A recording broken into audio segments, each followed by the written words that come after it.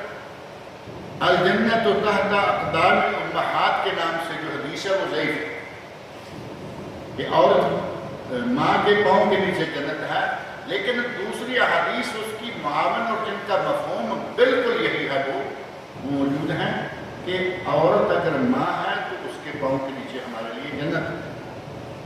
اب جہاں جنت تلاش کرنی ہے، کوئی آدمی اس کی گستاخی، اس کی توہین، اس کے زد و کوب کا تصور کر سکتا ہے؟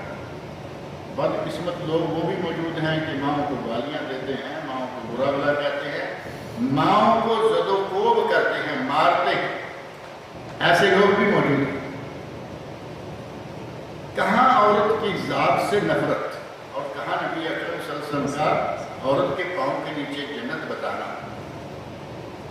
اور عورت اگر بیٹی ہے تو نبی اکرم صلی اللہ علیہ وسلم کا بیٹیوں کے ساتھ پیار بیان کریں بات ہی ختم نہیں ہو پاتی۔ جتنا پیار نبی صلی اللہ علیہ وسلم نے بیٹیوں سے کیا ہے، کائنات کا کوئی مرد اتنا پیار اپنی بیٹی سے نہیں کر سکتا، وہ بھی بیٹیاں ہی تھیں۔ اور آپ نے اپنے لوگوں کے لیے، صحابہ کے لیے، امت کے لوگوں کے لیے یہ قیامت تک کے لیے قانون بنا دیا کہ اگر کوئی دو بیٹیوں کو پالے، من عال جاریتین، جو شخص دو بچیوں کو پالے، ان کی صحیح اسلامی تربیت کرے، ان کی شادی کر دے، وہ اس کے لیے جہنم کی راہ میں دیوار بن جائے۔ دو بیٹیوں کو پالنا، صحیح اسلامی تربیت کرنا۔ اب صحیح اسلامی تربیت کے ساتھ یہ بھی تجھے میں رکھنا چاہیے نا کہ بیٹی کو پال کے ڈانسر بنا کے اگر چھوڑ دے گا، خود بھی گندا، بیٹی کو بھی گندا کر دیا اور معاشرے کو گندا کرتی رہے۔ مسلمان بنائے بیٹی کی صحیح تربیت کرے۔ اگر دو بیٹیوں کی صحیح تربیت کر دے اور شادی تک جو اس کا آخری مرحلہ ہے، اس کے بعد ماں باپ کی ذمہ داری ختم ہو گیا، شوہر جانے اور بیوی جانے۔ نبی صلی اللہ علیہ وسلم فرماتے ہیں کہ وہ دو بیٹیاں اس آدمی کے لیے، ماں باپ کے لیے جہنم کی راہ میں دیوار بن جائیں گی، یعنی وہ آدمی جہنم میں نہیں جائے گا۔ بے عین ہی بہنوں کا معاملہ ہے کہ اگر کسی کی دو بہنیں ہیں، بہنیں اور بیٹیاں ویسے بھی تو ایک طرح کی بات ہوتی ہے، چھوٹی بہنیں بڑی بہنوں کو لوگ کہتے ہیں ہماری ماں کی طرح ہے، چھوٹی بہنیں بیٹیوں کی طرح ہوتی ہیں۔ ان کی تربیت کرنا، ان کو پالنا، ماں باپ کے ساتھ تعاون کرنا ان کی تربیت میں۔ دو بہنوں کو پالے وہ بھی جہنم سے بچ گیا، جو دو بیٹیوں کو پالے وہ بھی جہنم سے بچ گیا۔ نبی صلی اللہ علیہ وسلم نے عورت کو یہ مقام دیا جو اسلام کی آمد سے پہلے عورت کو حاصل نہیں تھا۔ اس سے بڑھ کر رحمت اللہ علیہ کیا ہوتا ہے؟ اب اندازہ کریے کہ انسانی طبقے سارے، غلام ہے، تمیز ہے، عورت ہے، مرد ہے، چھوٹا ہے، بڑا ہے، ہر کسی کے لیے الگ الگ تعلیمات ہوئی۔ من لم یرحم صغیرنا ولم یعقر کبیرنا فلیس منا۔ مشہور حدیث ہے کہ جس نے ہمارے چھوٹے سے شفقت نہ کی، اس پر رحم نہ کھایا اور ہمارے بڑے کا احترام نہ کیا، وہ ہم میں سے نہیں۔ بڑے کے لیے، چھوٹے کے لیے، مرد کے لیے، عورت کے لیے، ہر کسی کے لیے نبی صلی اللہ علیہ وسلم نے وہ قواعد، وہ اصول، وہ باتیں بیان فرمائیں کہ انسان کے لیے نبی صلی اللہ علیہ وسلم کا وجود سراسر رحمت ہی رحمت۔ اور کچھ چیزیں ایسی ہوتی ہیں کہ وہ وجود میں آنے کے بعد رحمت بنتی ہیں، اور نبی صلی اللہ علیہ وسلم کا وجود گرامی اپنی آمد سے پہلے ہی رحمت۔ نبی صلی اللہ علیہ وسلم اپنی ولادت سے پہلے مشہور ہیں یا نہیں؟ آپ نے قرآن کریم پڑھا، وَإِذْ أَخَذَ اللَّهُ مِيثَاقَ النَّبِيِّينَ، جب اللہ نے نبیوں سے عہد لیا۔ یہ میثاق النبیین اور ایک ہے عہد الست۔ عہد الست ہے جس میں اللہ رب العزت نے تمام بنی آدم جتنے بھی قیامت تک لوگ پیدا ہونے والے ہیں ان سب کو اکٹھے کیا، آدم علیہ السلام کی پشت سے نکالا، اکٹھے کیا اور ان سے پوچھا الستُ بربکم، کیا میں تمہارا رب ہوں یا نہیں؟ قالوا بلا، سب نے کہا کہ تو ہمارا رب ہے۔ اللہ نے فرمایا کہ اب گواہ رہنا، یہ نہ ہو کہ آج رب مان رہے ہو، کل کو جاؤ تو جا کے مکر جاؤ، اور کتنی دنیا مکر گئی، انکار کر بیٹھے۔ اس وقت رب مان کے آئے ہیں کہ ہماری عبادتوں کے لائق صرف تو ہے، آج ہماری عبادتوں کے لائق کتنی دنیا بنی ہوئی ہے، جگہ جگہ ہر طرح۔ اس کو کہتے ہیں عہد الست۔ اور دوسرا ہے میثاق انبیاء۔ وَإِذْ أَخَذَ اللَّهُ مِيثَاقَ النَّبِيِّينَ، جب اللہ نے انبیاء کو اکٹھے کیا اور انبیاء سے اللہ رب العزت نے یہ عہد لیا کہ تم میں سے جس کی زندگی میں بھی میرا وہ نبی آ جائے گا، لَتُؤْمِنُنَّ بِهِ وَلَتَنْصُرُنَّهُ، تم سب اس پر ایمان لے آؤ گے اور اس کی مدد کرنے میں لگ جاؤ گے۔ یہ نبی کون ہے؟ محمد رسول اللہ صلی اللہ علیہ وسلم۔ آپ مقام دیکھیں کہ آپ ابھی دنیا میں آئے بھی ہیں۔ لوگ مشہور ہوتے ہیں، پیدا ہو کے، بڑے ہو کے، کچھ بن کے مشہور ہوتے ہیں۔ ہمارے نبی تو دنیا میں آنے سے مدتوں پہلے ہر نبی کے عہد میں آپ کا شہرہ موجود ہے۔ ہر نبی اپنے لوگوں کو کہہ رہا ہے کہ ایسا ایک نبی آنے والا ہے، اگر وہ آ گیا تو ہم ان پر ایمان لائیں۔ اور عیسیٰ علیہ السلام کے الفاظ باقاعدہ قرآن کریم کے اندر موجود ہیں۔ انہوں نے یہ کہا ہے کہ میرے بعد یاتی من بعد اسمہ احمد، میرے بعد ایک نبی آنے والا ہے جس کا نام احمد ہوگا۔ گویا کہ نبی صلی اللہ علیہ وسلم اپنی ولادت سے مدتوں پہلے معروف تھے۔ ہر نبی کے زمانے میں آپ کی شہرت جو ہے وہ موجود تھی، دنیا میں آ کے نہیں۔ اسی طرح آپ کی رحمت للعالمین کا اندازہ کرنا ہو تو پتہ چل سکتا ہے کہ عبداللہ پر آپ کو معلوم ہے قتل کوئی جرم کے نتیجہ میں نہیں، ان پہ سزائے موت بنی ہوئی تھی۔ ان کے والد نے عبد المطلب نے یہ نظر مان رکھی تھی کہ اگر میرے 10 بیٹے جوان ہو گئے، واقعہ لمبا ہے، انہیں یہ اشارہ ملا کہ اس جگہ زمزم کھودو۔ وہ زمزم کھودنے لگے۔ پہلے تو لوگوں نے جیسے نوح علیہ السلام کا مذاق اڑاتے تھے نا، یہ دیکھو ایسے جنگل میں کشتی بنا رہا ہے اور کہتا ہے کہ یہ کشتی آپ پانی آئے گا، کشتی پانی، مذاق اڑائے۔ اور نوح علیہ السلام کا واقعہ قرآن کریم میں موجود ہے، فرمایا آج تم مذاق اڑا رہے ہو، اڑا لو، ایک وقت آئے گا کہ تم مذاق بن جاؤ۔ وہ وقت آ گیا، پانی آیا، طوفان آیا، کشتی چلی، اور کشتی کے لوگ جو ہیں وہ محفوظ رہے، باقی سارے غرق ہو گئے۔ جس طرح نوح علیہ السلام کا مذاق اڑایا جاتا تھا، عبد المطلب کا بھی مذاق اڑایا گیا۔ شروع میں عبدو کہتا ہے دیکھو عبد المطلب کو کیا ہوا ہے، کنواں کھود رہا ہے، کہتا ہے نیچے سے زمزم نکلے گی۔ اور زمزم کے وہاں ہونے کا مشرکین مکہ کو یہ علم تھا کہ کہیں ہے، لیکن کہاں ہے اس کا پتہ نہیں تھا۔ اللہ رب العزت کی طرف سے انہیں خواب میں جگہ بتائی گئی، کھودنا شروع کیا، مذاق اڑانے لگے۔ ایک وقت آیا کہ نیچے سے کچھ وہ ایسی جگہ چیزیں نکلنا شروع ہو گئیں جن سے مشرکین مکہ کو یقین ہو گیا کہ یہی زمزم ہے، یہی جگہ ہے، زمزم کا کنواں واقعی یہی ہے جو کھودنا شروع ہو۔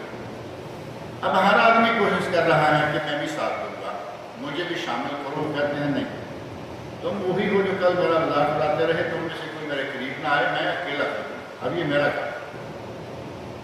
ہر طرف سے دباؤ، ہر طرف سے پریشر، یہ قبیلہ وہ قبیلہ، یہ سردار وہ سردار، ہمیں بھی شریک کرو۔ نہیں، جب اتنا زوردار پریشر دیکھا چاروں طرف سے، عبد المطلب نے نظر مانی کہ یا اللہ، یہ لوگ آج مجھ پہ اتنا پریشر ڈال رہے ہیں اور میرے بچے چھوٹے ہیں، اگر مجھے 10 بچے ملیں اور وہ 10 بچے میری زندگی میں جوان ہو کر میرا دست و بازو بن جائیں تو میں ان میں سے ایک تیری راہ میں قربان کر دوں۔ یہ نظر عبد المطلب نے مانی۔ اتفاق اللہ رب العزت کی طرف سے 10 بچے مل گئے اور 10 بچے جوان ہو کر عبد المطلب کی زندگی میں سارے شباب اور جوان ہو گئے، اب نظر پوری کرنے کا وقت آ گیا۔ نظر پوری کرنے کے لیے کہا کہ کیا کریں، 10 ہیں، 10 میں سے کس کو لیں؟ کہا گیا کہ قرآن دازی کرو، ٹاس معروف تھا زمانے میں جو شروع سے آ رہا ہے، قرآن دازی کر لو، جس کے نام کا قرآن نکلے گا اس کو ذبح کر دینا۔ قرآن دازی کی گئی، پہلی قرآن دازی میں نام نکالا تو عبداللہ۔ اب عبداللہ کے ننیال والے جو ہیں ماموں، ننیال والے نانی، نانا، ماموں اور خالائیں، وہ سارے موٹی پارٹی تھے، کہنے لگے یہ کیسے ہو سکتا ہے، پھر کرو، گڑبڑ ہو گئی۔ اب طاقتور آدمی کیا کہتے ہیں، ہمارے مالدار کا پنجابی بندہ سے بیٹھا، مالدار کا 7ویں 100 ہوتا ہے، مالدار گنتی کروا کے لینے لگے تو 7 بھی، یعنی ویسے 5 کو ضرب دے 20 میں تو 100 ہو جاتا ہے نا۔ مالدار جب زبردستی چھیننے لگتا ہے تو 140 لے کر 100 کہتا ہے، 7 20۔ مالدار کا 7 بھی کہاں کہ نہیں، یہ ٹاس صحیح نہیں ہوا، دوبارہ کیا گیا، دوبارہ ٹاس نکالا تو عبداللہ، تیسری مرتبہ بھی ٹاس کیا تو نام عبداللہ۔ یہ پریشانی آ گئی کہ یہ کیا ہو رہا ہے، ننیال مالدار ہیں، وہ کرنے نہیں دے رہے، وہ کہتے نہیں ہم نہیں کرنے دیں گے، جتنا چاہے پیسہ لے لو، جتنی چاہے اس کے فدیہ میں رقم طلب کر لو اور وہ لوگوں میں بانٹ دو، ہم دیں گے لیکن عبداللہ کو ہم ذبح نہیں کریں گے۔ بلاخر طے پایا کہ فلاں جگہ پر ایک کاہنہ رہتی ہے، اس سیرت کا واقعہ پھر بڑا ہوگا، زیادہ بور ہو رہے ہیں، معروف سیرت کا واقعہ ہے، کہاں کہ کاہنہ ہے فلاں جگہ، کاہنہ کے پاس جاؤ، جو فیصلہ وہ کرے گی وہ فیصلہ انتہائی ہے۔ ننیال والے بھی کاہنہ کے فیصلے پہ رضامند ہو گئے، ددیال والے بھی سارے مان گئے، کہا کہ اس کا فیصلہ ہم مان لیں گے جو بھی وہ کہے۔ کاہنہ کے پاس گئے تو اس نے کہا عبدالمطلب تم بیٹوں کو ذبح کرنے سے پہلے ایسا کرو، ایک مرتبہ ٹاس کرو میرے پاس، لیکن یہ ٹاس اب جیسے تم نے کیا نا خالی پوری، ایسا نہیں ہوگا۔ ٹاس یہ کرو کہ ادھر رکھو 10 اونٹ اور ادھر نام لکھو عبداللہ کا، 2 چیزیں آ گئی نا، 10 اونٹ ذبح کرو یا عبداللہ ذبح کرو۔ ٹاس کیا گیا تو نام عبداللہ کا، دوبارہ کرو نام عبداللہ کا، تیسری، چوتھی، 5ویں، 6ٹھی، ایک طرف 100 اونٹ اور ایک طرف عبداللہ۔ جب 100 اونٹ اور عبداللہ کی باری آئی تو قرآن 100 اونٹوں پہ نکل آئی۔ ننیال خوش ہو گئے، کہا کہ 100 اونٹ ہم دیں گے اور عبداللہ کی جان چھوٹ گئی۔ اہل علم نے لکھا ہے کہ یہ نبی اکرم صلی اللہ علیہ وسلم کی رحمت للعالمین ہے کہ اپنے باپ کو اتنے بڑے واقعہ سے نجات دینے کا سبب کون بنا، کیونکہ وہاں سے محمد رسول اللہ صلی اللہ علیہ وسلم آ رہے ہیں۔ عبداللہ سے اللہ نے نبی پیدا کرنا ہے، کیسے ذبح ہوں گے یا مارے گئے۔ اور اس سے اوپر جا کے حضرت اسماعیل علیہ السلام ہے، وہ تو ذبیح مشہور ہے نا، اسماعیل ذبیح۔ ایک روایت جو کتب حدیث میں موجود ہے اس میں الفاظ آتے ہیں انا ابن الذبیحین، میں 2 ذبح ہونے والوں کا بیٹا۔ اسماعیل علیہ السلام کو حضرت ابراہیم علیہ السلام ذبح کرنے لگے تھے، اللہ نے اس وقت بچا لیا مینڈا بیچ کر، وفدیناہ بذبح عظیم، جیسا کہ قرآن کریم میں موجود ہے۔ اور پھر عبداللہ کے ذبح ہونے کی باری آئی تو اللہ نے بچا لیا 100 اونٹ ذبح کروا کے، کہا انا ابن الذبیحین۔ نبی صلی اللہ علیہ وسلم کی رحمت للعالمین آپ کے دنیا میں آنے سے بہت پہلے سے شروع ہو چکی ہے، اور لوگ کہتے ہیں کہ حضرت حلیمہ سعدیہ رضی اللہ عنہ نے نبی صلی اللہ علیہ وسلم کو پالا، تربیت کی، دودھ پلایا، اس میں کوئی شک نہیں، لیکن جتنی رحمتیں اور برکتیں حلیمہ سعدیہ نے سمیٹی دنیا کی کسی عورت کے حصے میں نہیں ہیں۔ آپ بکریاں چلا رہے ہیں اور وہی علاقہ جہاں میری آپ کی بکریاں گئی ہوئی ہیں، وہی حلیمہ سعدیہ کی بکریاں بھی گئی ہوئی ہیں، ساری بکریاں بھوکی آ رہی ہیں اور حلیمہ سعدیہ کی بکریاں پیٹ بھر کے شکم سیر ہو کے آ رہی ہیں۔ ادھر ادھر کہیں بکریاں لے کے جانے والوں کو گھر والوں نے باقاعدہ کہنا شروع کر دیا کہ تم بکریاں بکریاں حلیمہ کی بکریوں کے ساتھ جوڑ کے رکھیں. جہاں اس کی بکریاں جاتی ہیں پیٹ بھر کے کھا کے آتی ہیں, سبزہ ملتا ہے, ہماری بکریاں ان کے ساتھ رہیں گی تو ان کو کھانا ملے گا. اسی بہانے لوگوں کی بکریاں بھی پیٹ بھر کے کھانا شروع کریں. وہ اونٹنی جو حلیمہ سعدیہ لے کے گئی ہیں, کتنے مناظر ہیں, کس کس بات کا ذکر کریں. حلیمہ سعدیہ جس اونٹنی پہ بیٹھ کے گئی ہیں, جاتے ہوئے مرگل سی اونٹنی, واپسی پہ وہ ایسے چھلانگے مار مار کے چلتی چلی آ رہی ہے, کیونکہ پہلے جاتے ہوئے حلیمہ سعدیہ تھے, ان کے شوہر تھے, ایک بچہ. واپسی میں ساتھ محمد رسول اللہ صلی اللہ علیہ وسلم ایک بچہ اور شامل ہو گیا ہے. اور ابو طالب, مشہور ہے کہ ابو طالب نے پالا, ابو طالب نے تربیت کی, ابو طالب نے بڑی شفقت کی. اس میں کوئی شک نہیں ہے کہ انہوں نے اپنے بچوں سے بھی بڑھ کر نبی صلی اللہ علیہ وسلم کے ساتھ سلوک کیا. لیکن ابو طالب نے پالا کیا؟ ابو طالب کو تو نبی صلی اللہ علیہ وسلم کے وجود مسعود کی برکتوں کی وجہ سے آج بھی دنیا میں عزت حاصل ہے. اسلام نصیب نہیں ہوا, لیکن ابو طالب کا نام کبھی کسی نے برا کر کے نہیں لیا. غیر مسلموں کا نام کبھی اچھا کسی نے لیا ہے؟ کوئی نہیں. ابو طالب مسلمان نہیں ہوا, لیکن اللہ نے اس کو اتنی عزت بخشی کہ اس نے نبی کی خدمت کی, نبی ان کے گھر میں رہے. نتیجہ یہ ہوا کہ حضرت عباس, کیونکہ بھائی ہیں ابو طالب کے, نبی صلی اللہ علیہ وسلم کے وہ بھی چچا ہیں, یہ بھی چچا ہیں, حضرت حمزہ چچا تھے. حضرت عباس ایک دن کہتے ہیں مسلمان ہونے کے بعد, جو بھی تو دیر کے بعد مسلمان ہوئے نا, غزوہ بدر میں حضرت عباس باقاعدہ مشکیں باندھی ہوئی تھی, قیدی ہو کے آئے تھے.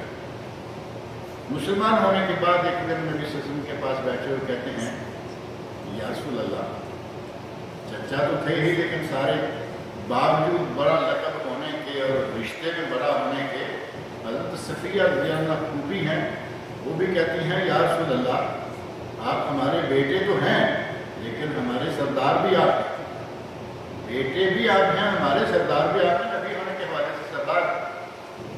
یا رسول اللہ, ابو طالب نے آپ کی بڑی خدمت کی ہے, آپ کی خدمت کے نتیجہ میں اسے کوئی فائدہ بھی ہوگا. تو نبی سے فرمایا, چچا جان, میرے چچا ابو طالب کو جہنم کی سب سے کم ترین سزا جو ہو سکتی ہے وہ, جہنمیوں کو جتنی بھی سزائیں ہیں, کافر ہیں, مشرک ہیں, گنہگار ہیں, جہنم کی جو سب سے کم ترین سزا ہے وہ میرے چچا کو ہوگی, اسی خدمت کے نتیجہ. اور وہ کم ترین سزا جو ہے وہ بھی آپ کے علم میں ہے, آگ کا, جہنم کی آگ کا جوتا پہنا دیا جائے گا, جس سے ان کا دماغ اس طرح کھولے گا جس طرح ہنڈیا کھولے. جھولے پہ ہنڈیا پڑی ہو تو جیسے کھولتی ہے نا, نیچے کی چیزیں اوپر آ کے پانی گھومتا ہے, کھولتا ہے. فرمایا کہ جوتا پہنایا جائے گا جہنم کی آگ کا, جس سے دماغ تک اتنی حرارت جائے گی کہ ہنڈیا کی طرح دماغ کھولے گا. یہ جہنم کی سب سے کم ترین سزا ہے. اور یہ کس کو مل رہی ہے؟ ابو طالب. اور یہ کم ترین کیوں ہوئی ہے؟ محمد رسول اللہ صلی اللہ علیہ وسلم کی خدمت کی وجہ سے. ابو طالب نے دیا تو کیا ہے, لیکن لیا بہت کچھ ہے. نبی اکرم صلی اللہ علیہ وسلم کے رحمۃ اللہ علیہ کے بہت سارے پہلو ہیں, اور ان کو سب کو ذکر کرنا ممکن ہی نہیں ہے.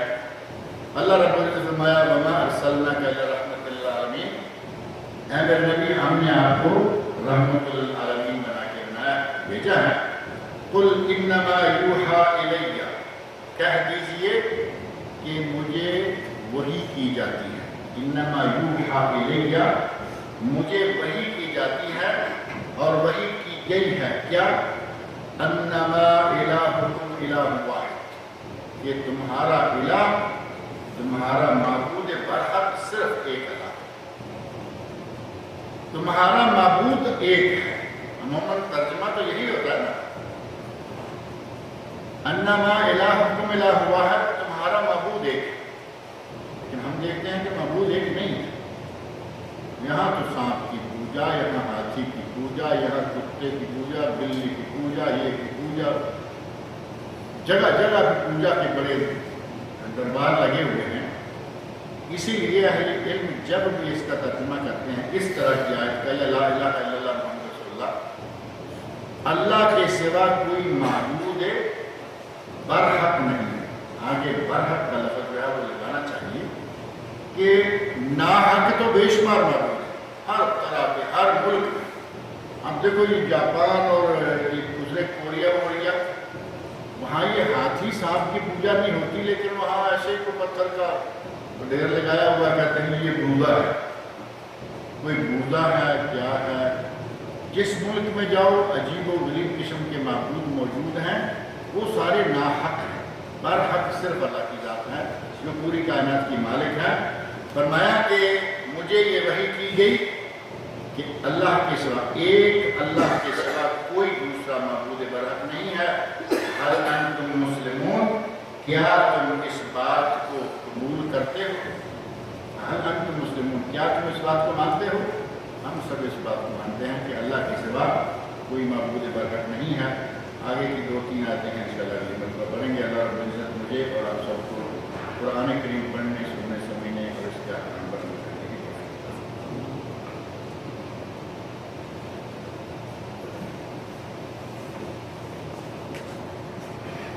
یہ کتاب علامہ ابن باز رحمۃ اللہ علیہ کی کتاب ہے، اس کا نام ہے العقیدہ الصحیحہ وما یضادھا، صحیح عقیدہ کیا ہے اور عقیدہ کے خلاف یعنی مخالف چیزیں کون کون سی ہیں۔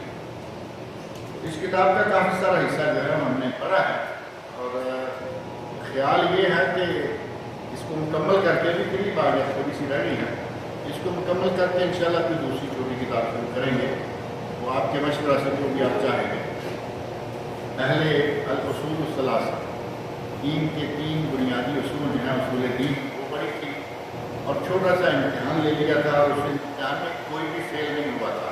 پہلے ہم بتا دیں آپ کو، ہم امتحان لے لیتے ہیں چھوٹا سا، لیکن اس میں فیل کوئی نہیں ہوتا، جو فیل ہوتا ہے ہم اس کو خود پاس کر لیتے ہیں۔ تو گھبرانے والی تو ایسی بات نہیں ہے، کہیں ایسا امتحان والے دن آپ نظر ہی نہ آئیں۔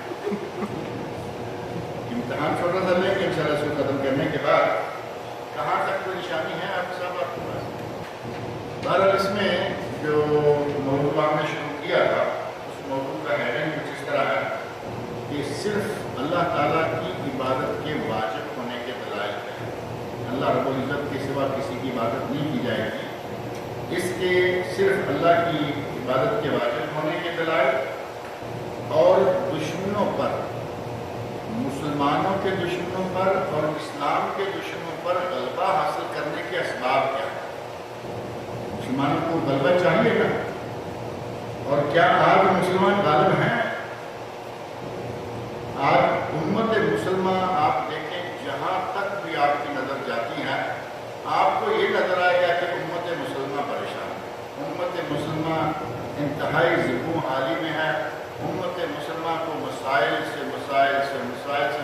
جو واسطہ ہے، اور مسائل ہوتے نظر نہیں آتے۔ کافروں کی کسی بھی ملک میں کوئی مسئلہ اٹھتا ہے تو اگلے دن حل ہو جاتا ہے، UN والے مداخلت کرتے ہیں، مسئلہ ختم ہو جاتا ہے۔ مسلمانوں کے مطالبات 1 2 6 10 سال سے نہیں، کئی مطالبات ہیں ان کو 60 اور 70 سال ہو گئے، یعنی پوری ایک جنریشن ختم ہو گئی، 70 سال ہے۔ ہمارا امتی بین 60 و 70، میری امت کی عمریں 60 اور 70 کے درمیان، 60 اور 70 سال سے مطالبہ چل رہا ہے کہ یہ علاقہ مسلمانوں کا ہے، مسلمانوں کو دے دو، آج تک نہیں دیا جا رہا۔